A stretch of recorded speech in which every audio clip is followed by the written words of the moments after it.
Olá, muito boa noite a todos. O Jornal da Guará está no ar e começa dando destaque para as eleições 2018.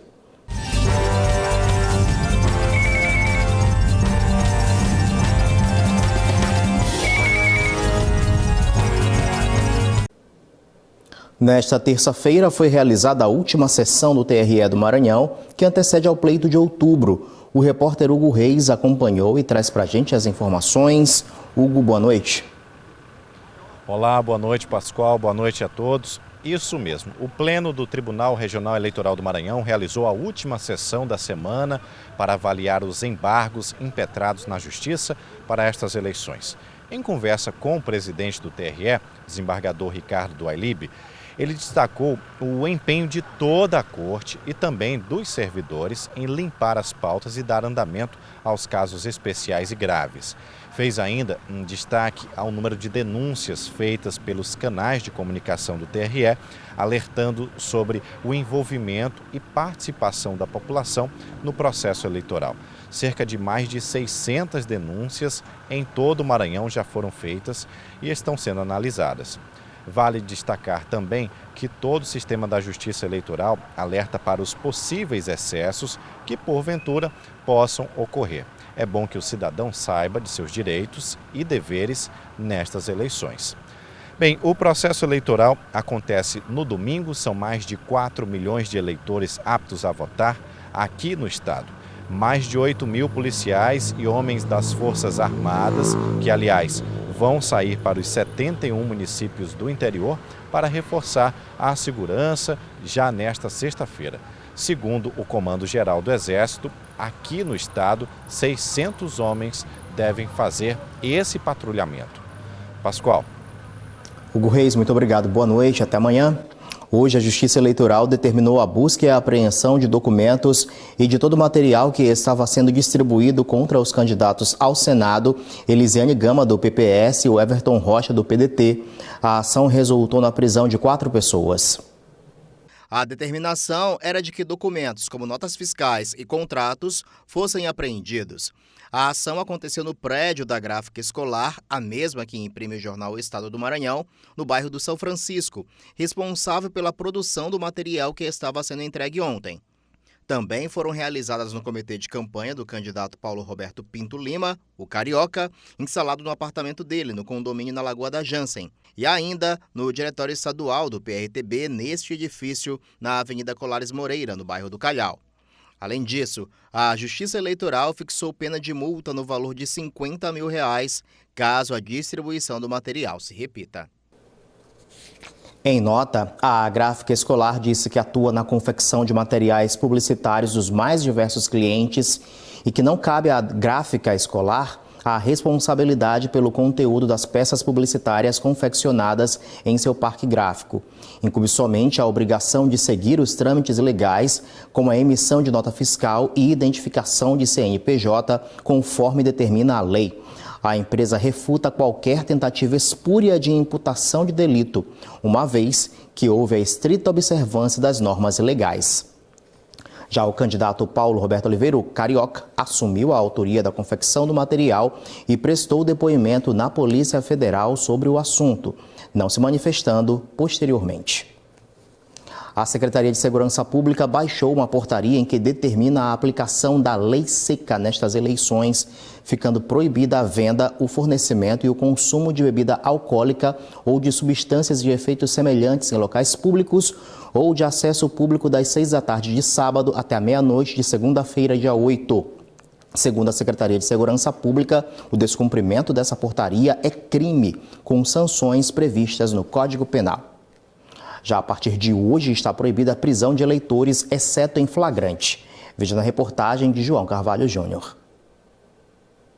Está lá no artigo 236 do Código Eleitoral.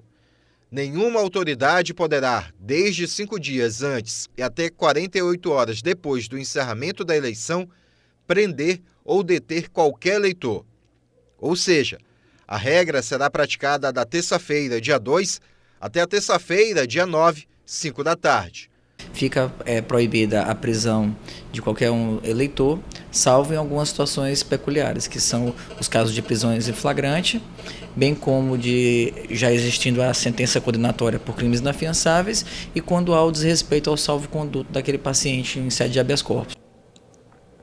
Marcos Saldanha já está aqui para falar de política nesta reta final de campanha eleitoral. Marcos, muito boa noite. Boa noite, Pascoal. Muito boa noite a você aí de casa. Eu vou resgatar um pouquinho ali atrás a informação que o Hugo Reis nos trouxe, né, sobre essa questão da última reunião aí com vistas ao processo eleitoral. Muito também se tem falado sobre a questão do policiamento. Vão ser 72 municípios que vão receber o reforço das tropas federais, inclusive do Exército, e é onde a gente espera que o Exército atue efetivamente na questão da segurança, da proteção e só. E só, nesse atual contexto político, vamos dizer assim, do país. Sem mexer em urna, sem nada disso que seja desnecessário. A atuação do Exército, a gente reforça isso, vão ser 600 homens da polícia, 600 homens do Exército, outros 8 mil homens das demais polícias. 72 municípios, como eu disse, vão receber as tropas federais, incluindo a capital, 71 municípios, incluindo a capital São Luís, vão ter essa atuação como um todo.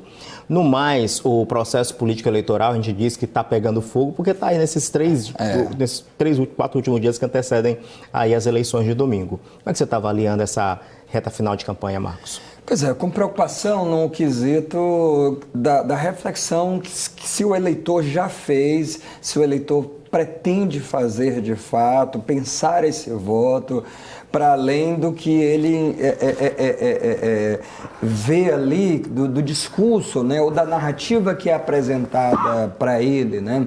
Então isso tem me preocupado e eu acho que todo esse tempo, né, que parecia tão distante, agora está muito próximo da gente, que é o período eleitoral, né? A gente tem feito todo o tempo essa discussão, não induzindo você aí de casa a votar em um ou em outro, que não é esse o nosso papel, mas permitindo com que você repense, reflita ao máximo, né, o seu voto e o ato de votar, Pascoal. Aconteceu uma coisa, eu fiz um trabalho com um grupo de alunos e falei isso em uns analistas, eles perguntaram para pessoas ali na feira de Panacoatira o que era política, se as pessoas, qual a participação política das pessoas e o que as pessoas achavam que era democracia.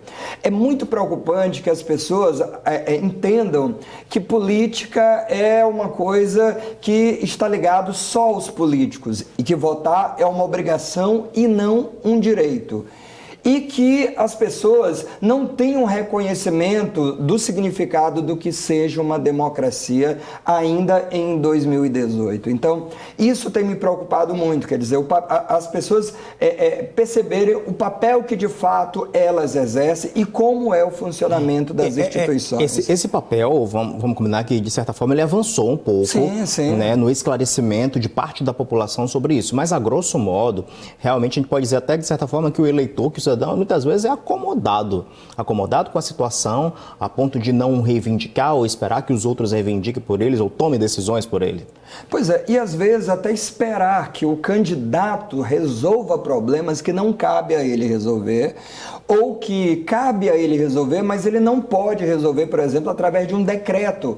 Ele tem que levar isso para o parlamento discute, e isso volta de novo, quer dizer, entender como é que tramitam as propostas. Eu não vou longe, ainda causa surpresa para a maioria das pessoas você dizer que o mandato do senador, por exemplo, é de 8 anos, e que o senador, ele além de 8 anos, ele tem um papel fundamental. São 81 senadores, 3 maranhenses, são 18 deputados federais na bancada maranhense dos 513, ou seja, como é que funciona? Ele tem dificuldade de assimilar.